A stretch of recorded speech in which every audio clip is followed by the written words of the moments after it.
What's up, guys? This is Michael with On the Offside, and I'm here today with Derek and Matt. Colby, unfortunately, couldn't be with us today. Hopefully, we'll be back on for next week. But we're just going to go ahead and get into it. Start with a little recap of this weekend. First off, I just want to start off with that ETSU is 9-1.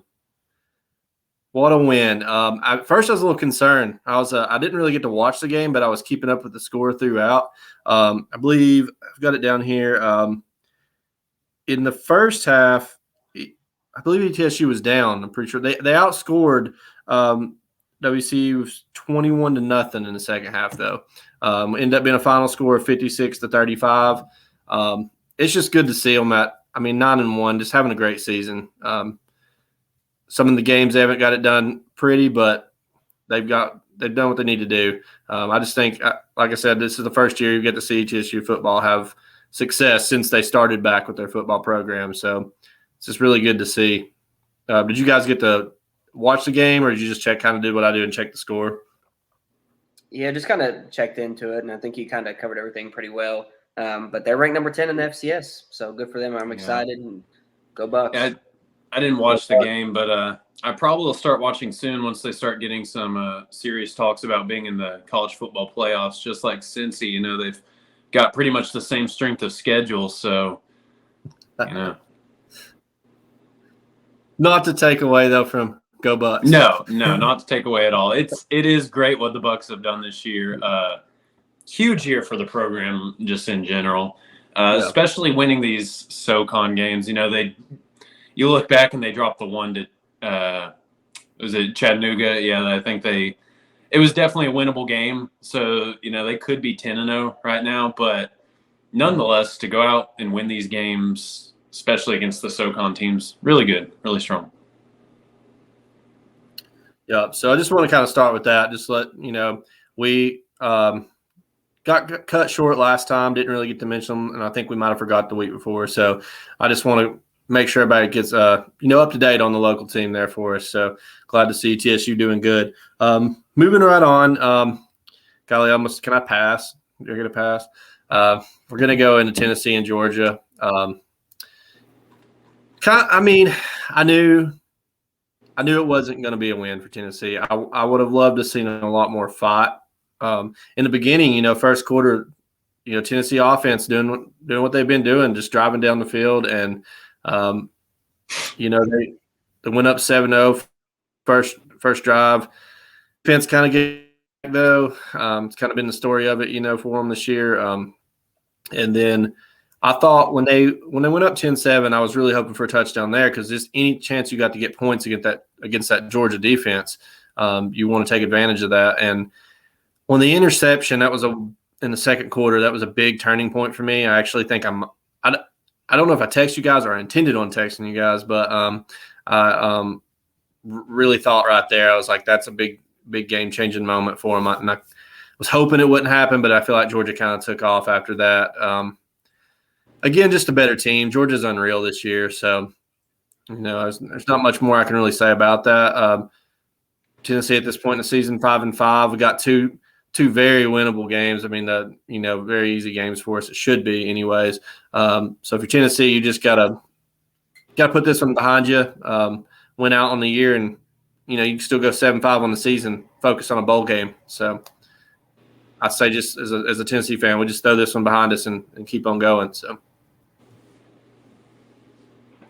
Yeah, I think you summed it up pretty well. I think James Cook looked like Dalvin Cook on Saturday, and Tennessee didn't really tackle very well. There were a lot of things that we could have done better, and I agree with you 100%. That pick was a huge turning point in that game. I was actually at the game, and I can tell you Neyland was rocking, especially in the first quarter when they went down the field and scored, and then we were up 10-7. Just the atmosphere was great. Neyland felt the way that Neyland should feel, and just how quickly things changed. Georgia's obviously a competitor for the national championship. They got a great team, and Tennessee did kind of what I expected them to do. They did score the most points against Georgia that anybody's scored against them this season, for what it's worth. But I do kind of wish we had kept it a little bit closer. But overall, I'm not disappointed. Like you said, we've got two winnable games coming up, so we'll talk about the future here in a little bit. But, overall, pretty much what I expected from the team. I think Heupel schemed well. We just don't have the talent on the field right now to compete with teams like Georgia. Yeah, you're not going to win many games when the opposing rusher, averages 10 yards a carry. James Cook, just unbelievable game. He's been great all year. To me, he's the one who carries that offense. Stetson Bennett has been semi-inconsistent, not to take away from him because they still are undefeated. And obviously quarterback does play a role in that. But I think Cook is the one who really carries that offense, and then the defense just carries the team as a whole. You saw Hendon Hooker miss some of those big shots downfield. And without making this about Bama, this felt kind of like what I expected the Bama game to be like. But against Bama, to their credit, Tennessee completed those big plays.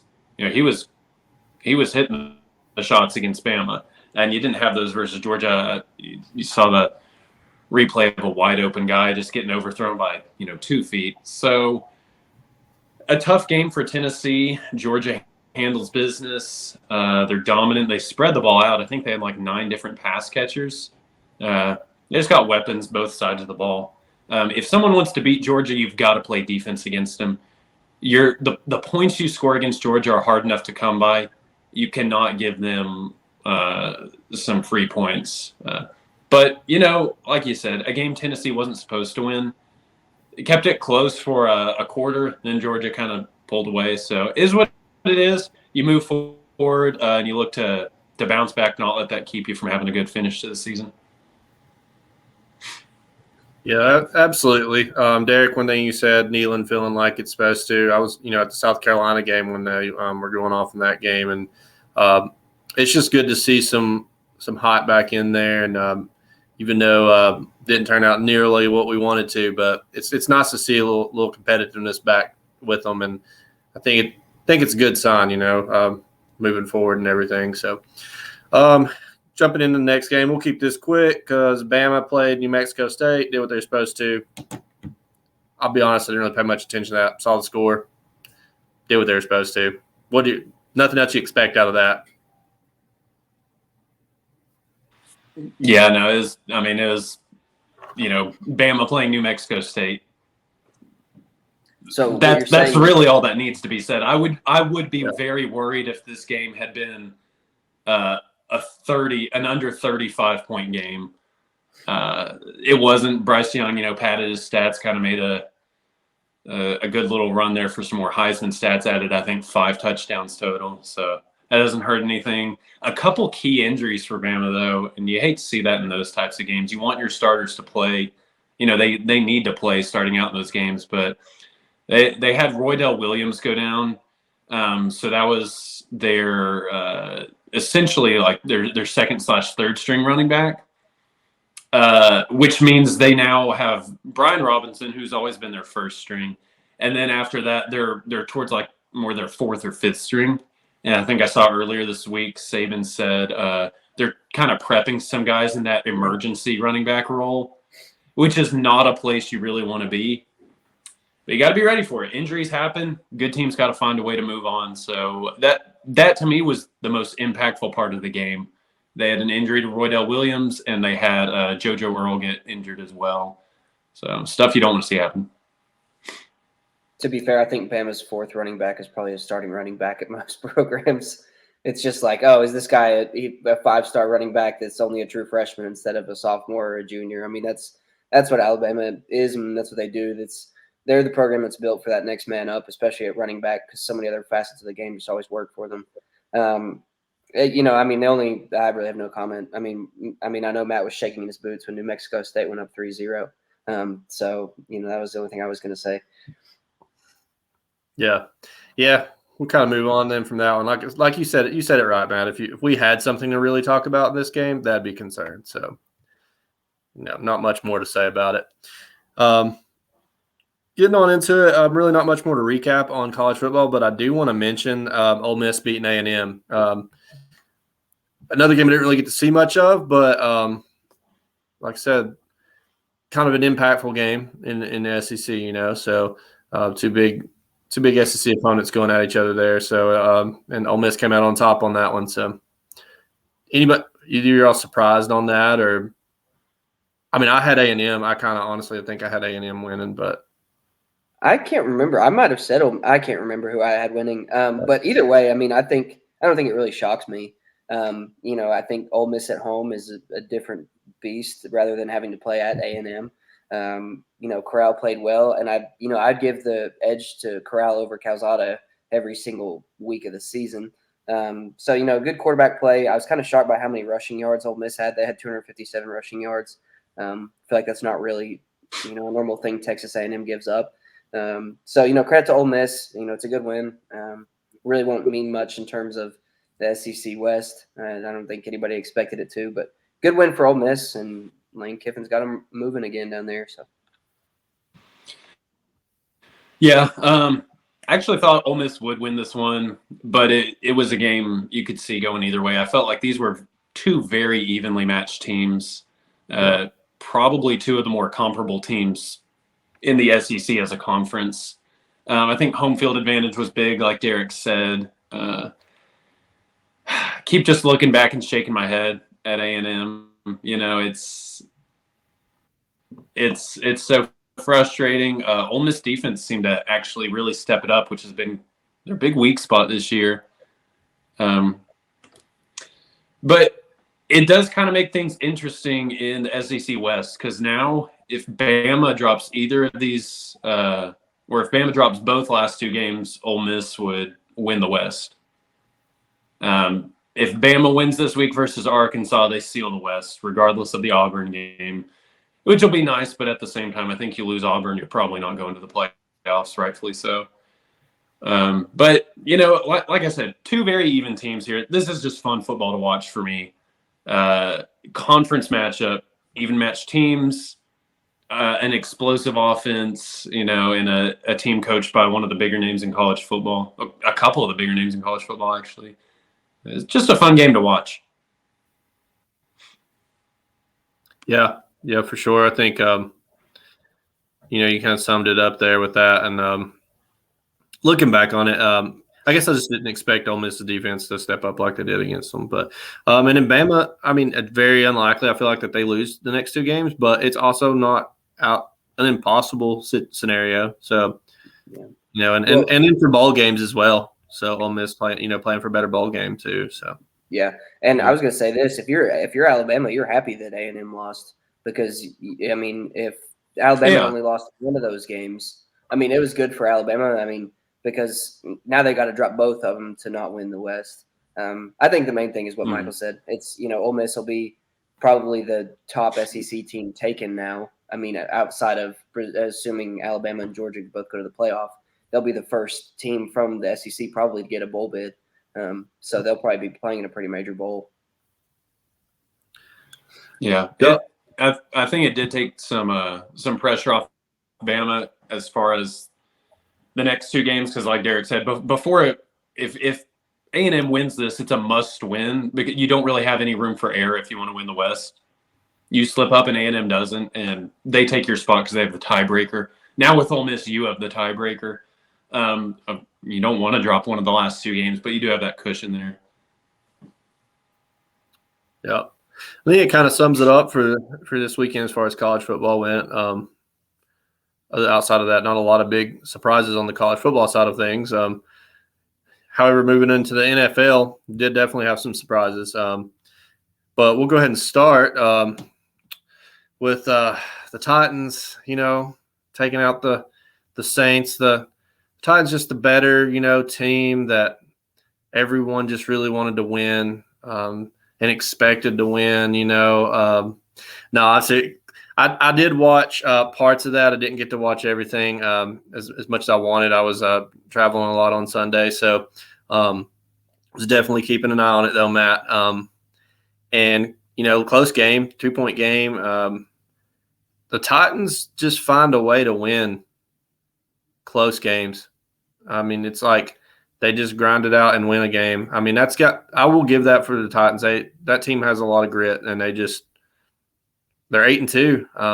Right now they're just, we've kind of been saying that every week here the last few weeks, like it's just Titans win. And this game, I mean, for me personally, I mean, I know Matt, you're probably wanting to take the Saints on it, but it was a game I definitely thought the Titans though was much more winnable and not as surprising as when they beat the Rams, last week. But overall, I mean, still a close game.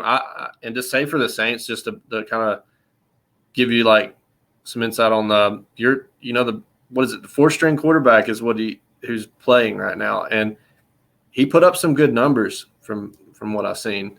Titans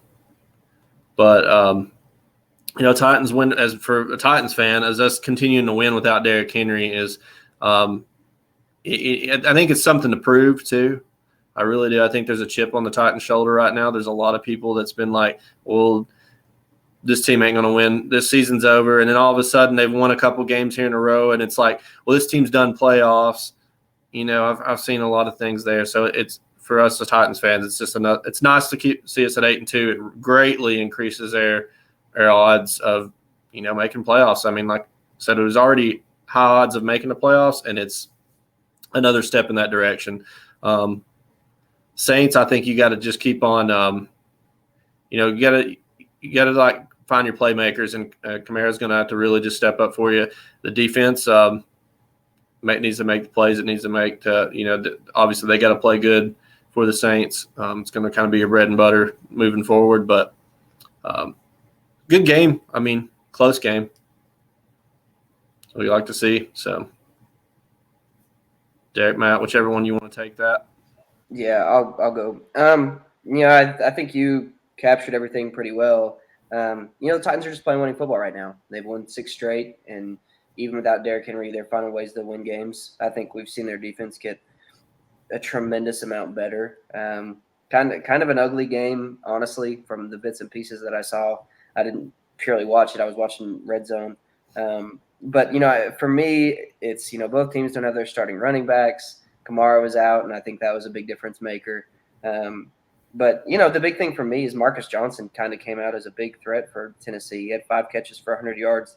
And if you had told me that coming into this week that A.J. Brown would have 1 catch for 16 yards and the team would rush for 66 yards, I would have said the Titans lost big time, because the Saints defense is still legit, regardless of, who's playing quarterback and regardless if Kamara's healthy.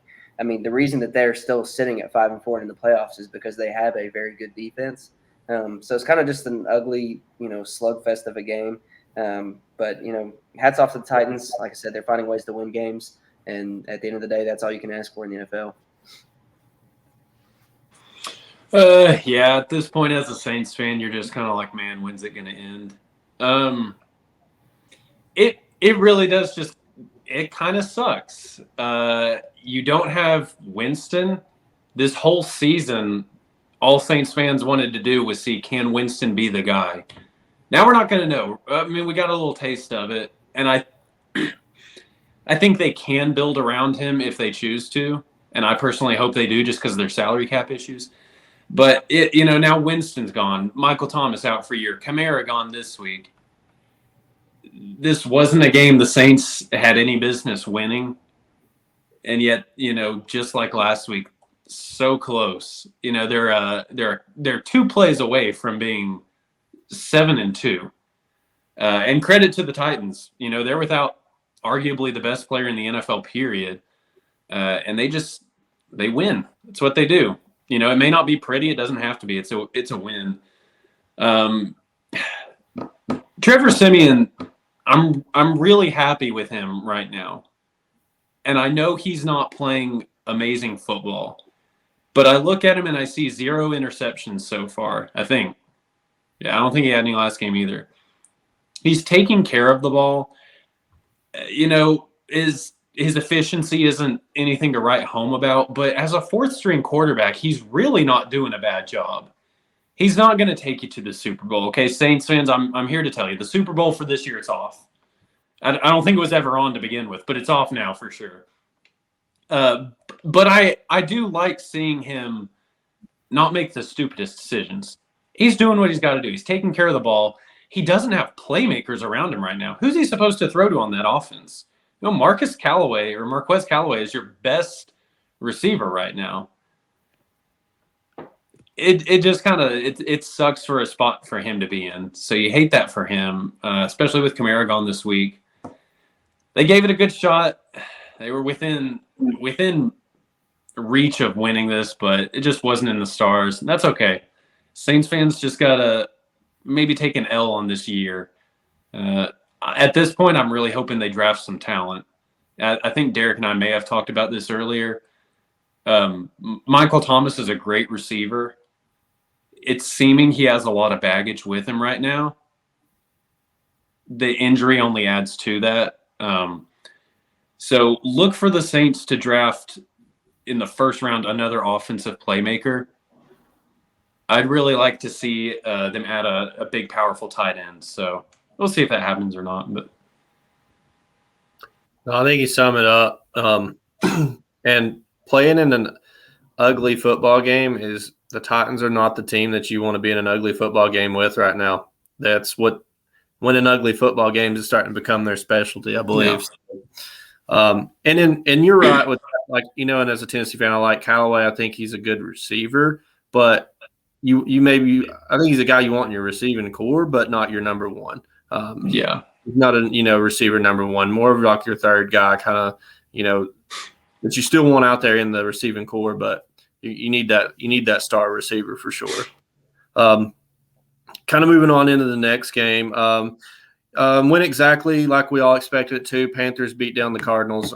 Exactly what we thought was going to happen. Everything played out just like it was.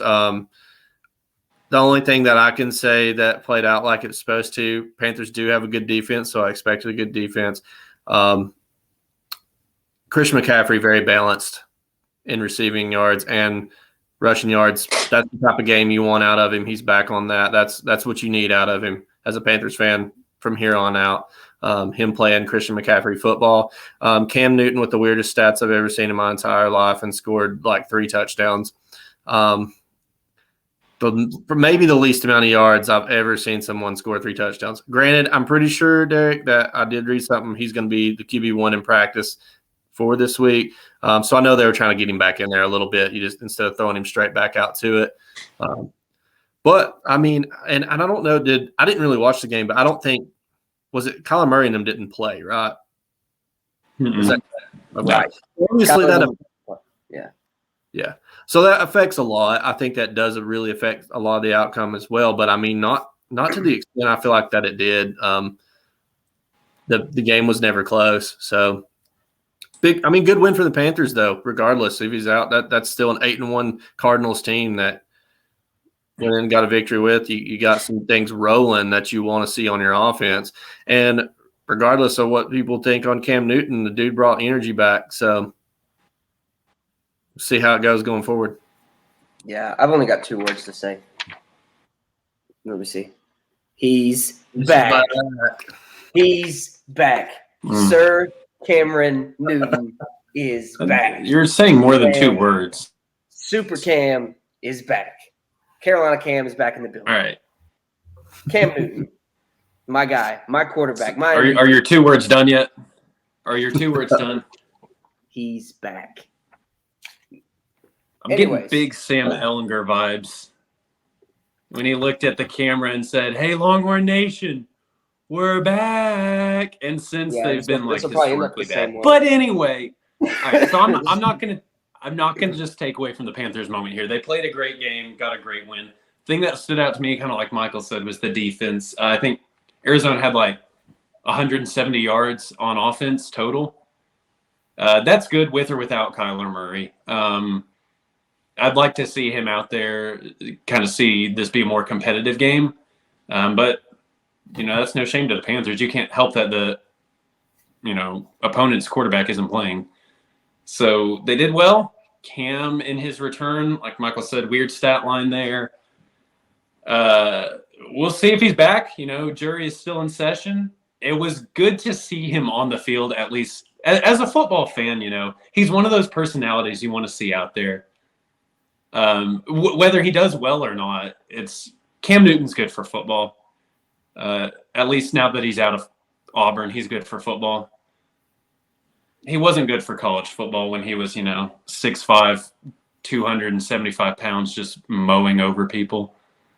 But I think we lost Derek there. Yeah. He froze up on us. Keep going. He'll hop back in here on it. So okay, we can edit this part out if we have to. No. Yeah, not much more can be said. Win for Panthers. I think they're officially back in the playoff picture. They're no longer in the hunt. They'd be like the 7th team in the NFC, which how them and the Saints are both in the playoff picture is unbelievable. But it's beside the point. Is what it is. Good win for Carolina. Glad to have Cam back in the NFL. We'll see where it goes from there. Yep. That's about got it, I think, for most of the recap for this weekend. I want to mention there has been some surprises, though, I feel like, and starting with Carolina. And Derek, by the way, is having some big connection issues. So he's got a nice mug shot there. Yeah. Derek is just frozen from the surprises. You get to just look at this awful picture of Derek for the next who knows how long. So enjoy.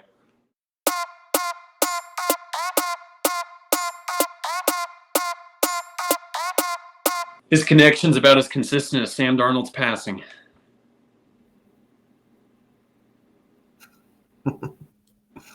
Derek, while you were out for a second, I told Matt, live update.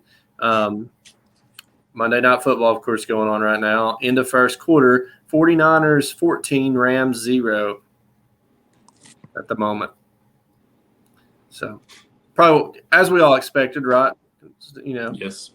But what I was going to mention about some surprise games, Washington football team beat the Bucs. Did not see that coming. Derek, I didn't see the Panthers winning the way they did against the Cardinals this weekend. No. So just some notable things to point out. Dolphins beating the Ravens last Thursday. Another game did not see happening at all. And, Lions did not lose this week. Can't go 0-17. Didn't win either, but can't go 0-17. So, I guess, is that a win? Is that a win for the Lions? It's not. I mean, it's a chance of the worst season possible ever. And 0-16-1, still the worst season I've ever seen in my life. But, hey, they didn't lose this week, so take it for what it is. I don't know what that says for the Steelers, Derek. I'm sorry, but it says that Mason Rudolph is not the answer at quarterback. It's okay. Carolina won, so Derek will hop back to them now. I was never not a Panthers fan, and I wasn't done talking about the Panthers. Real quick, let's go. Everybody's going to be talking about how Kyler Murray didn't play and how DeAndre Hopkins didn't play, and they also didn't play last week, and they beat the 49ers by 2 touchdowns. Just saying. Who are now beating? They beat the 49ers? Sheesh. Dang. Hats off. 49ers up 14-0 on the Rams right now. We'll see. I need this to happen, though, because my fantasy football team is winning by 16 points going into this. And the only reason it's as close as it is because the other guy had Patrick Mahomes, who, by the way, went off. Yeah, I'm playing against him in 2 leagues. Yeah. It's a source. I think Mahomes was just tired of honestly, I think it's bound to happen. People have been hating on him a lot lately. Dude's went through a little bit of a slump. But he's had so much success early in his career that it's just caused people to just have the expectation of and I feel like people want him to win with literally like a guy that hasn't played since middle school at receiver. Someone that played at Northeast State last year or something as tight end. It's like they want him to play with no talent and win and then see how good he is. He's still a good quarterback, and I think he proved that. But did not expect him to have the game they had either. So there's been a lot of surprises going on, and we'll see. We'll monitor the Rams and 49ers as this goes here and keep update. Maybe that'll be another weird one for the weekend. But I think we can kind of move on from the recap and get into this upcoming weekend. We didn't get to do that last week in the podcast, so we'll spend some more time kind of on that. Kind of moving on into that. Starting with college, I'm going to keep very short on this. Tennessee versus South Bama. That's, good bounce back game. Tennessee just needs to go out there, do what they're supposed to do, win big, and it should be like a practice, and that's what you you expect out of that. Very winnable game, and it gives Tennessee a little bit of time, I think, to kind of recoup from the Georgia game as well. But at the same time, when Tennessee plays small schools, sometimes it makes me nervous. I don't think I have anything to be nervous about going into this one, but not really a lot to break down on it. Tennessee just needs to go out there and do their thing and finish the season off on a high note. And they got Vanderbilt the week after, so not much to say on that. I don't know if you guys really have much you want to say on that either. So no, I mean, I will say this, and it's just interesting who South Alabama's quarterback is, and it's Jake Bentley, the guy that played at South Carolina. I feel like he's been in college football for like 8 years now, but I think he was like a grad transfer to Utah, and then I mean, he was at South Carolina for 3 or 4 years, I think. So at least they've got a named quarterback. I mean, they're 5-5, but Tennessee needs to go out there and take care of business.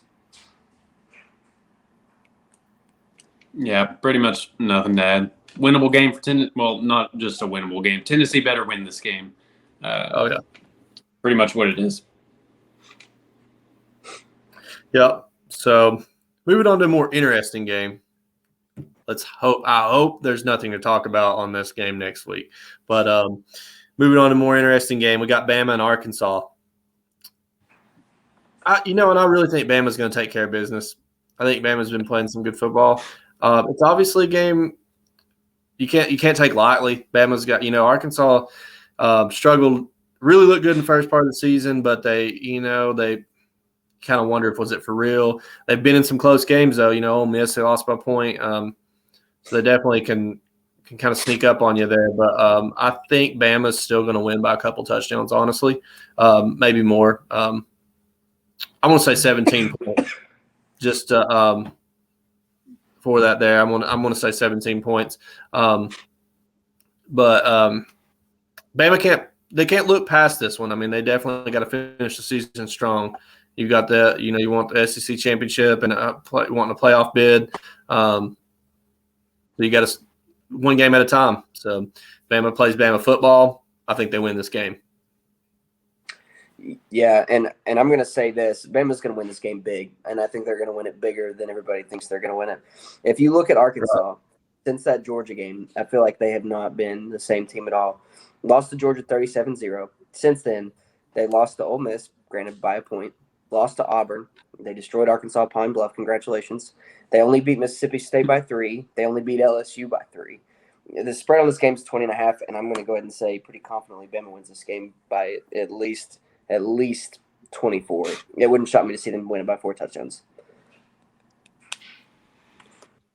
Phew. Well, I would love to just jump right on board with that prediction, but whenever I seem to predict something similar to that, it's either a close game or Bama loses. So I'm not going to predict the score for this game. On paper, Bama should win this game, and they should not really struggle with it. I think both teams have shown a lot of inconsistency this season. It's a home game for Bama. I'm very happy about that. I would like to see their offense come out and play a complete game. I'd like to see them run the ball at will. I'd like to see Bryce doing what Bryce has done all year. And I don't know. I feel like we don't talk about Bryce Young enough. He's just played such a good year. To think that this kid's 20 years old, it's his first time starting in college football. The poise he has just been fantastic. In the Heisman hunt, you see a couple QBs with maybe flashier stats. Will Rogers has some pretty insane stats, albeit on more pass attempts. But I'm really pleased with what I see from Bryce Young. Regardless of what happens the rest of the season, it's been a very promising first year for him. So I want to see him have a really good game versus Arkansas. I want to see the running backs actually run the ball, and just a good mix of play calling. Steve Sarkisian, if you're listening to this, listen, I know Texas is tough, man, but we will welcome you back at Bama with open arms. No offense, Bill O'Brien. Well, okay, yes, some offense.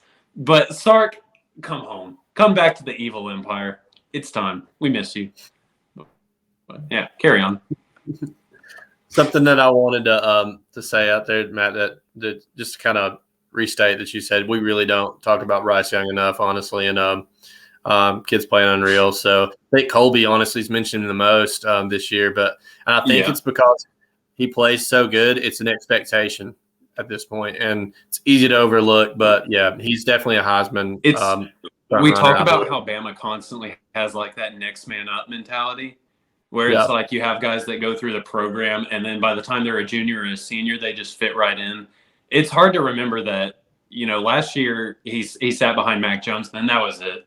He was thrown right into this. He's not a senior, this isn't his fourth year with the program. Yeah, for sure.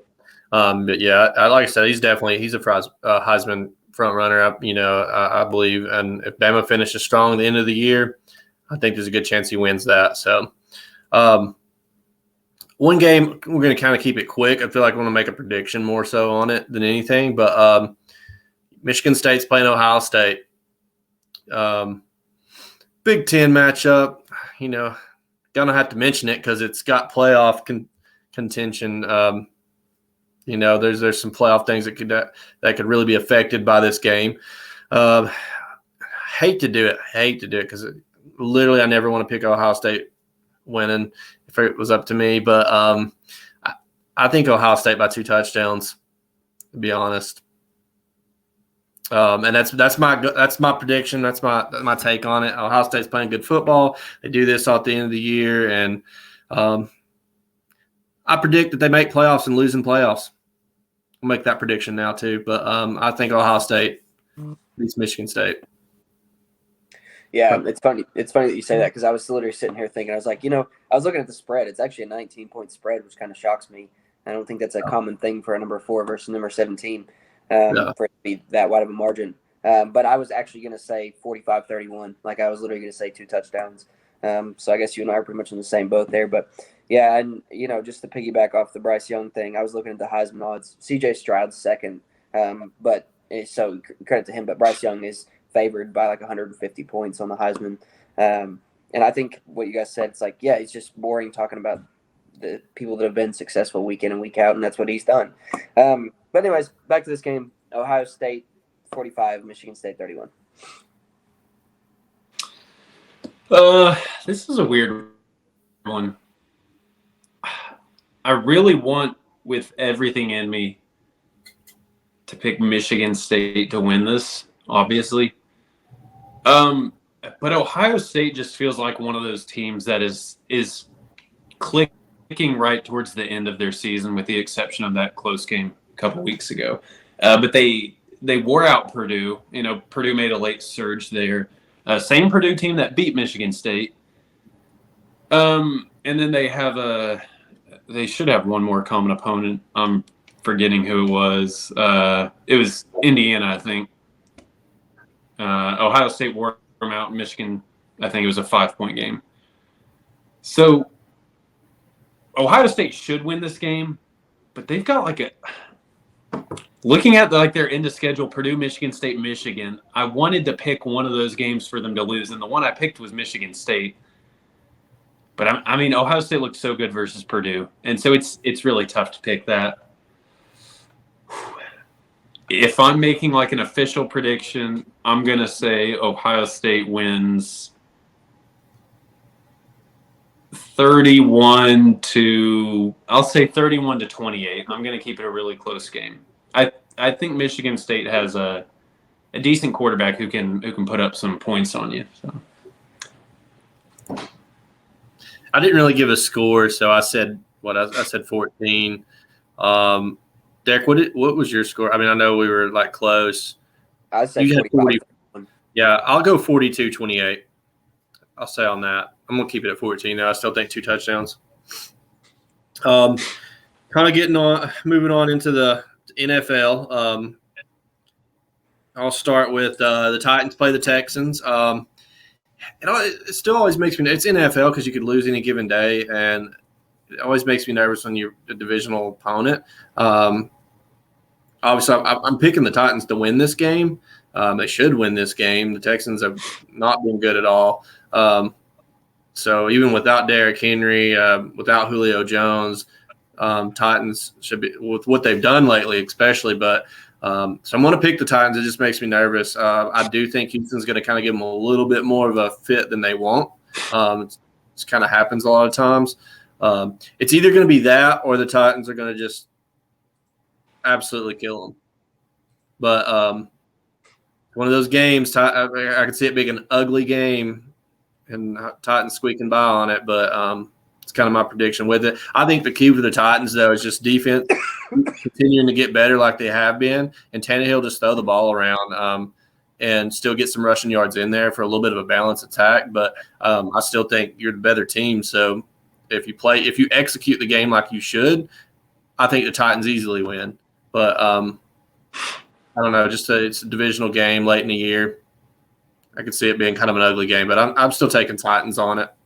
I'm not really going to give a score. I don't want to. I don't want to be like, it's like you don't want to like make that prediction, just like jinx your team almost. But that's kind of how I could see it going.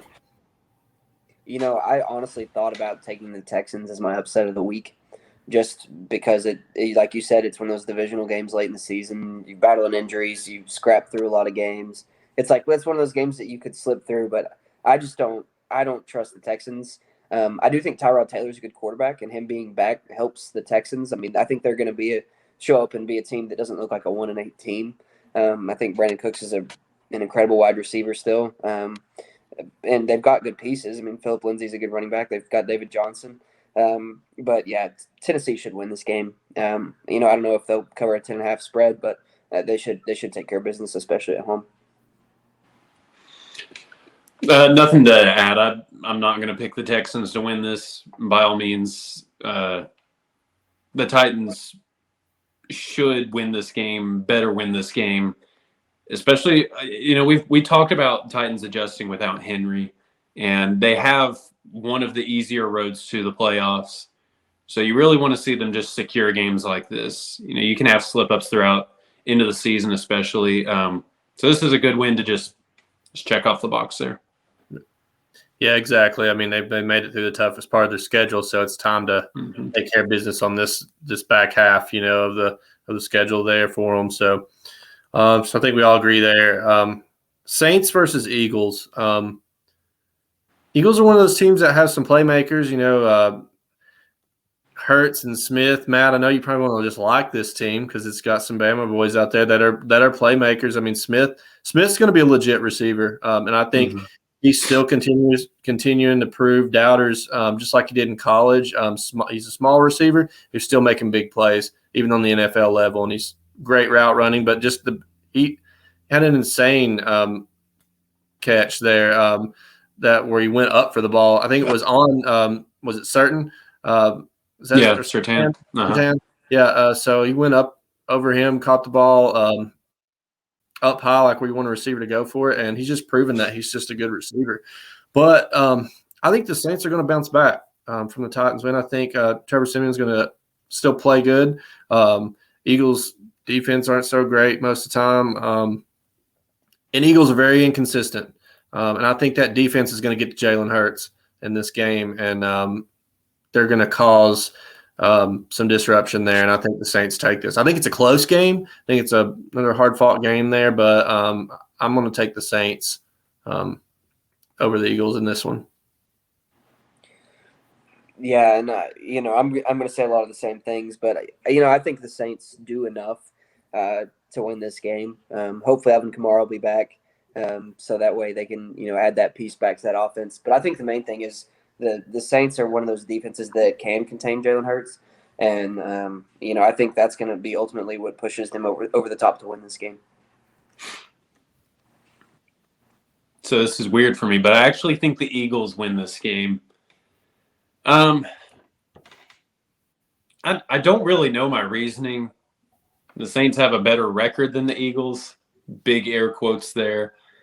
The Eagles are one of those teams. They're really weird. They're 4-6, but when you watch them play, they look like a much better than 4-6 team. I don't know if you guys have gotten to watch them this year.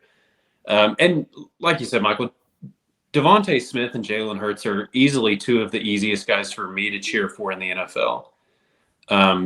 Two ex-Bama players that I just really want to see play well. Doesn't have to be versus the Saints. They can have a bad week here and rebound next week versus the Giants.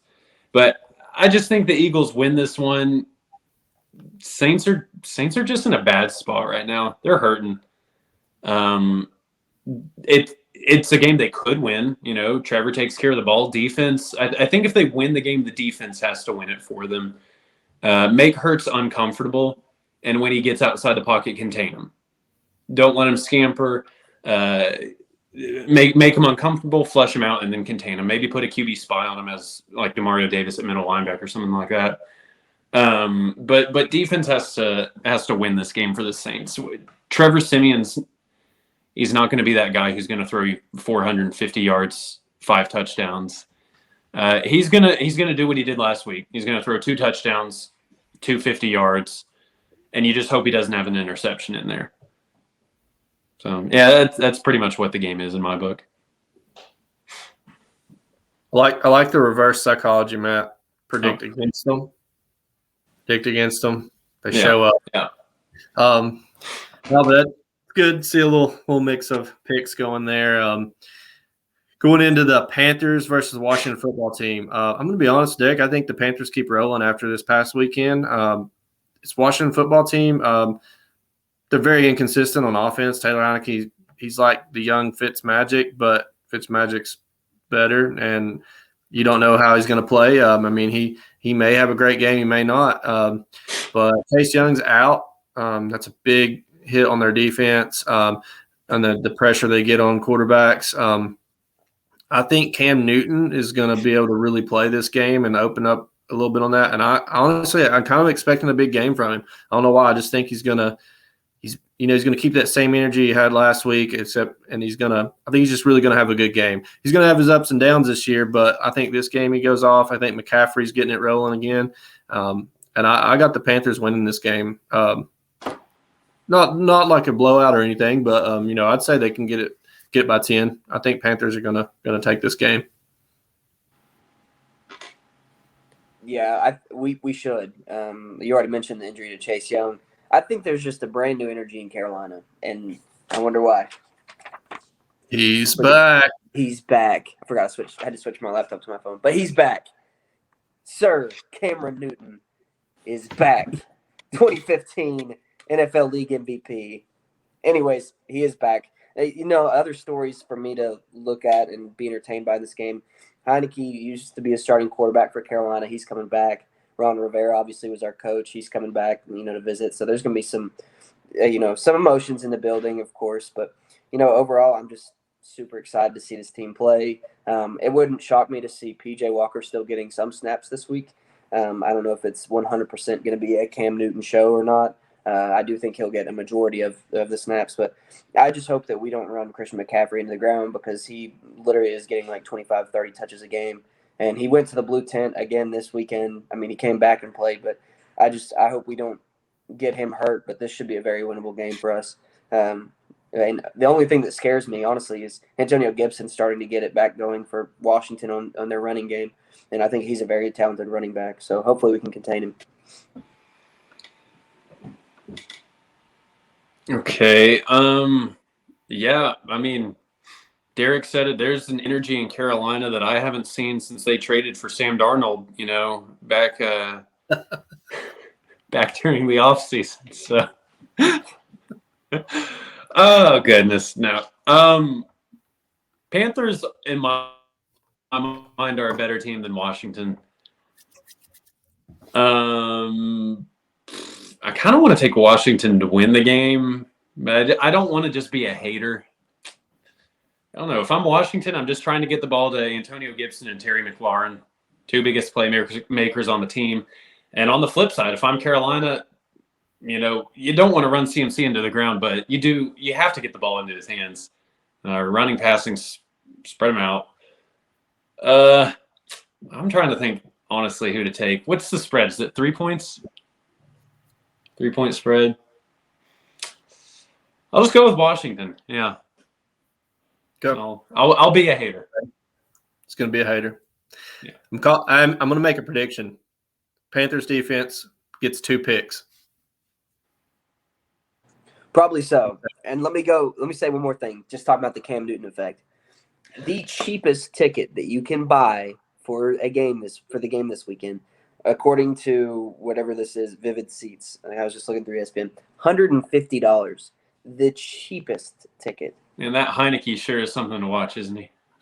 Yeah. Or we're talking about Sir Cameron Newton, 2015. I don't know if you heard this when you were switching from the McDonald's to the Wendy's Wi-Fi, but I was actually saying how good it was that Cam Newton was back for football. Like it is great to have him out there. Yeah, it is great. He's such an electric personality. He's an electric player. You know, how many guys do you know that in the biggest game of their life would not dive on the pile to try to recover a fumble? I mean, you need that in the game of football because it separates the men from the boys. Cam Newton, if you're watching this, please don't hurt me. Derek I say this, and if I saw Cam Newton in public, I'd probably just, I'd get an autograph for sure, no doubt. You'd be like, hey, watch our podcast, but don't watch this episode. Yeah. Cam Newton, we want you as a fan, but this episode, just fast forward around the 50-something minute mark.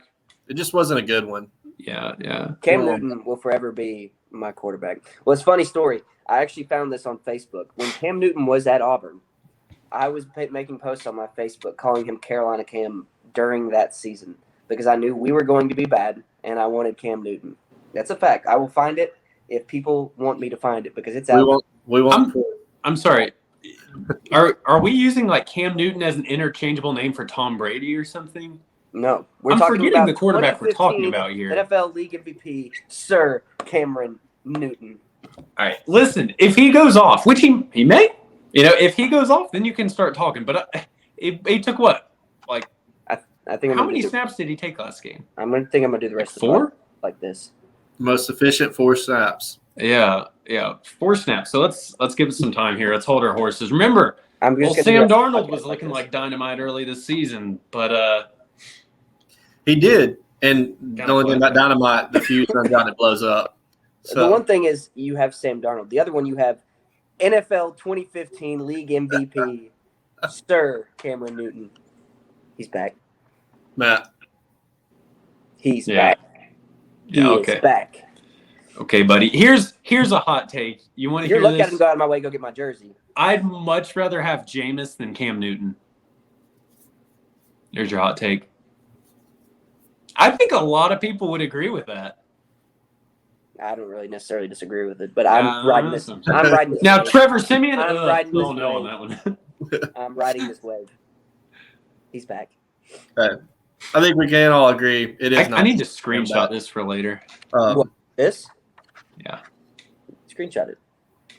I'll just save this video. No, screenshot it. If you're watching this video, like and subscribe so you can come back to this video later to throw Derek's bad take back in his face. Listen, it's not even. I mean, did I say where the Super Bowl run was on? Here's the thing. Okay, what do you mean by he's back? He's back playing in the NFL? Yeah. He's back. He's back to his former 2015 glory? No. NFL 2015 League MVP, Sir Cameron Newton, is back. Here's the thing. No matter how Cam plays, I would rather our ship go down with him than with Sam freaking Darnold. And that's fair. I don't know, man. That's fair. Like, it's hard to take you seriously after we sat here and talked about Sam Darnold earlier this season. Yeah, and I said he needs to be very average, and then he wasn't. Hope. It's called hope. You have to be optimistic about your guys. Oh, okay, buddy. You have to be optimistic as a fan. I rest my case. He's like beating your head against a brick wall. I haven't began that yet. Until Cam throws 3 picks in one game, then I will. All right. He's back.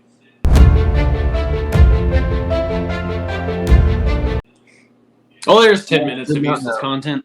He's back. I think I'm going to keep this up for the rest of the podcast. You should. It's going to be like, what's his face on Tool Time. You should. I might do like an edit of Cam Newton just flying through, Superman suit on. That would be fantastic. So we'll go on to getting to the end of it here and do our questions we normally do. So first one, which team should be on upset alert this week? I'll go ahead and take it with I'm going to pick Oregon. And I like Oregon. I know Matt loves Oregon almost as much as I do as well.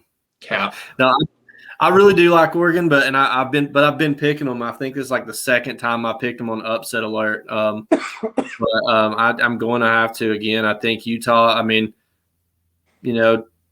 was Utah like 24th ranked, something like that. But Oregon's just not been winning games like you want to see a top 5 team winning the games that they're playing, and they struggle against a lot of those teams. And I think they should be on upset alert. If I really had to pick, I think Oregon probably wins the game, but I don't know. I could definitely see – I would not be shocked to see Utah upset Oregon this week. Yeah, so I'll go ahead and give Colby's game of the or upset of the week because it was one that I strongly considered. He's actually got the Colts beating the Bills. I don't know what his take or reasoning was, but that's Colby's upset.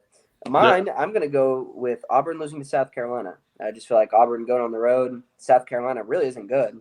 I'm not betting on South Carolina being good. I'm just betting on Auburn being bad. So that's my upset of the week. All right. I thought they'd lose last week, but Cincy is going down. SMU with the big win. This is probably like the first time Cincinnati's even played a team with a winning record. So I'll be honest. You think you're funny. I don't even like it, but you think you're funny. It would be nice to see somebody different in the mix-up, and I would like to see Cincinnati in the playoffs. But they have flirted with losing, or like just the teams that they've been playing, you want to see them beat them more than that. And I think they're definitely a team that's flirting with an upset, so I can see that. The AP poll dropped them this week from 2 to 3, which I think was big because Bama was 3, Bama went to 2. You think about who did Bama play? They didn't play anyone. So the reason Cincy dropped was purely because of their close win, which means that people are starting to see, okay, they're winning these games, but they're not quality wins. Right. Cincinnati, I think they could definitely get into the playoffs if they win out, but they need help. They have to have Bama, Ohio State, or Oregon lose another game. If those 3 teams have one loss, all 3 of them are in.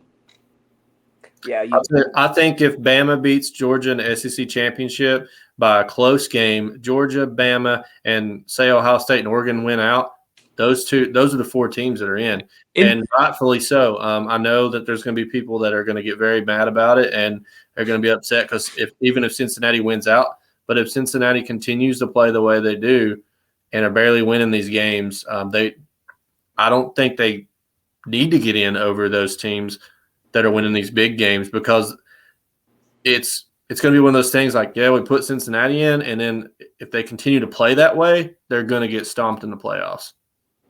So, but yeah, and if you look back, I think it was the first week they came out with the college football playoff rankings. I saw this metric that it measured strength of schedule. And looking at that, you can definitely see why they had Cincy at 6 and they had Oregon so high. It kind of showed that that's what they're really looking at as far as just the college football playoff selection, not the AP poll. That's a whole different matter. But I do think that's important. In my mind, Georgia can lose to Bama 35-0, and if they've won all their other games, I think they should still get in. They have some good wins. They have quality wins. On the flip side, 2-loss Bama has a tough time getting in. If Oregon and Ohio State both lose, I think they could still get in if they lose a close game to Georgia.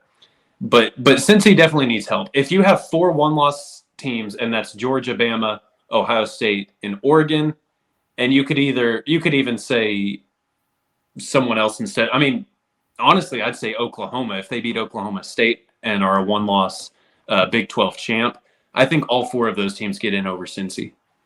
Yeah.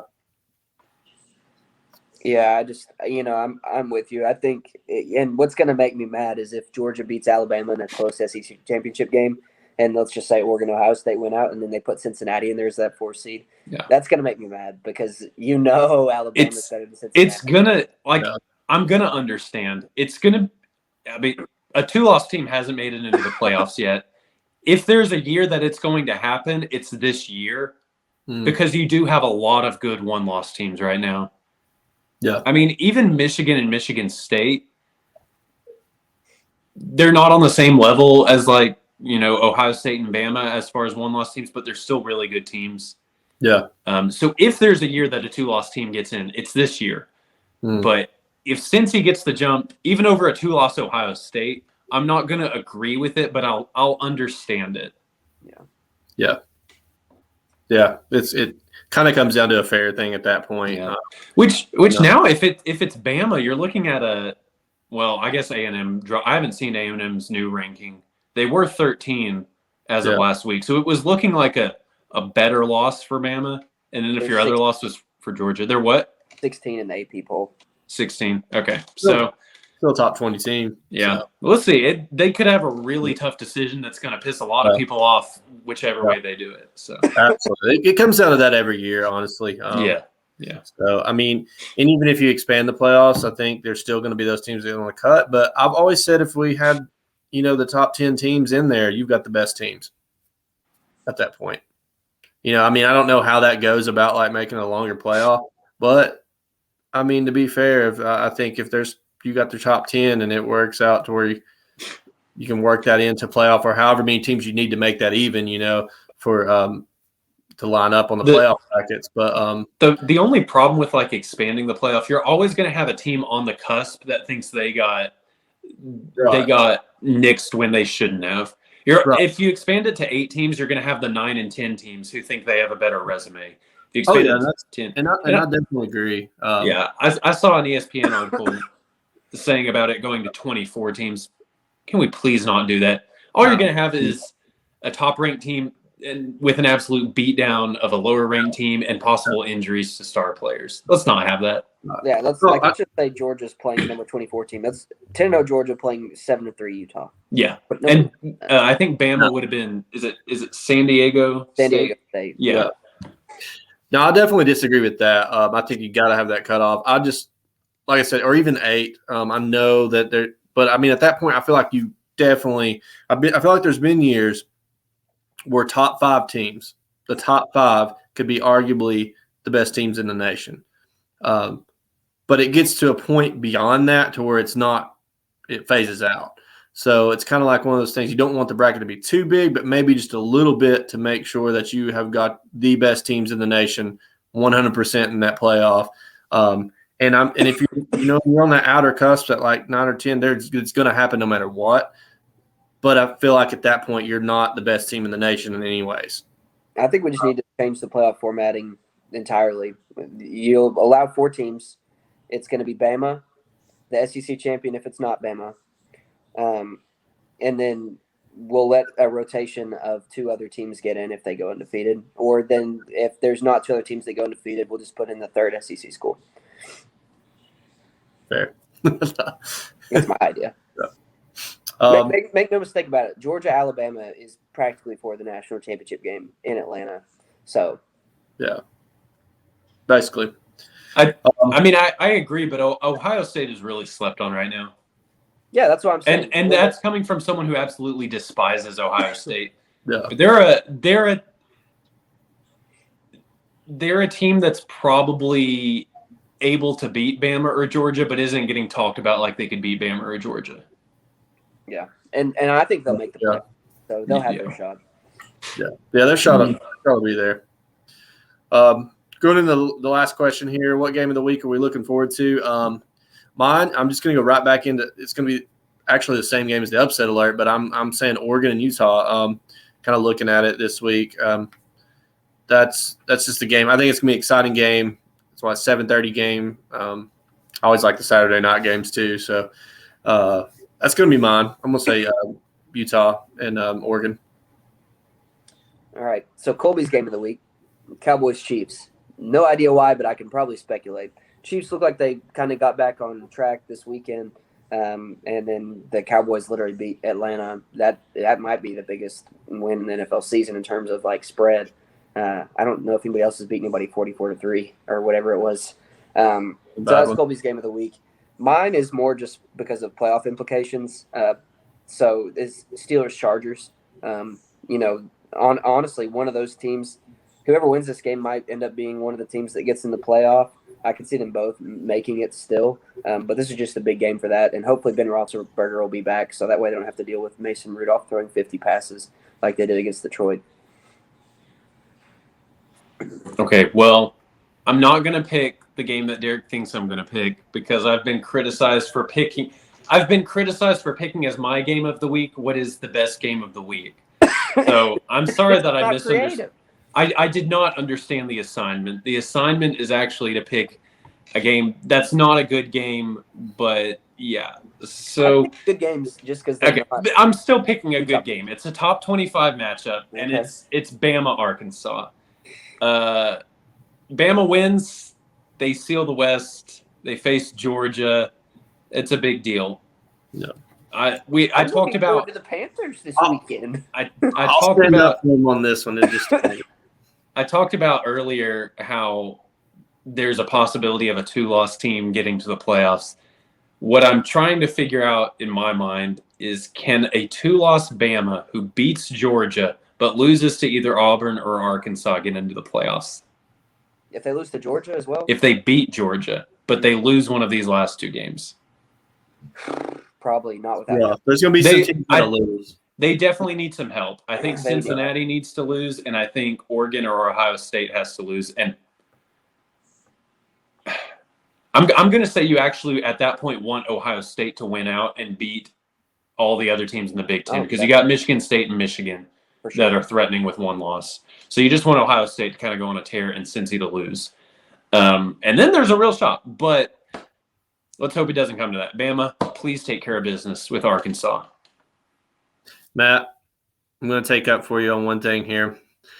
This doesn't happen often. I know we don't normally take up for each other on this show. So, but if I was you, Bama playing Arkansas is the game of the week for me, and next week Bama playing Auburn, because right now these next few games for the rest of the season, it's a Bama game is the game I'm most looking forward to if I'm a Bama fan, because you have to win for the most part probably. And it's playoff implications on your team. So if Tennessee, it is the game that we're most looking forward to. And if Tennessee was in the situation, these next few games, not being that they're big games, there's not a small game for Bama for the rest of the season. Yeah, I talked about it in an earlier episode, but this is that point of the season where the margin for error is just shrinking so fast. Mm-hmm. If you're going to lose another game and make it into the playoffs, you better make sure it's a close game. Because these are those games that the committee members are going to watch every single snap of. They're going to be analyzing more stuff than usual. So this is football, boys. It's getting time, getting that playoff time. So we'll definitely have some good things coming up here in the future too. The next few weeks, once season's over, I think it'd be good to have for everybody out there to have kind of like, our discussion on the playoffs, who we think is going to get in, and it's it'll be fun stuff. You'll see more about it, but I definitely has some fun ideas. I'm sure you guys do as well for some fun things here at the end of the year that gets down into that good part of the season. It's bittersweet because it's coming to an end, but it's getting exciting. So definitely some exciting stuff coming up. And getting close here for the closing. Anybody got anything inspirational we need to throw out there? I have something inspirational. I knew he did. Don't ever replace your quarterback to replace your quarterback to replace your quarterback with your quarterback's replacement. And you're paying them all. But he's back. And he's back. He's back. The narrator. He was not back. He is back.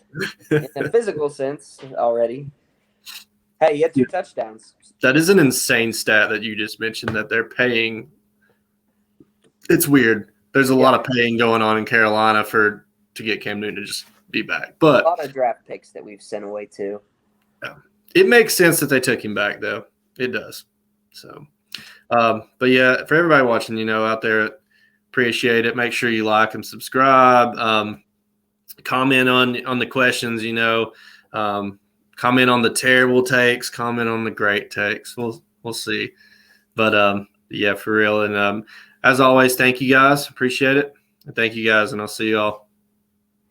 Peace.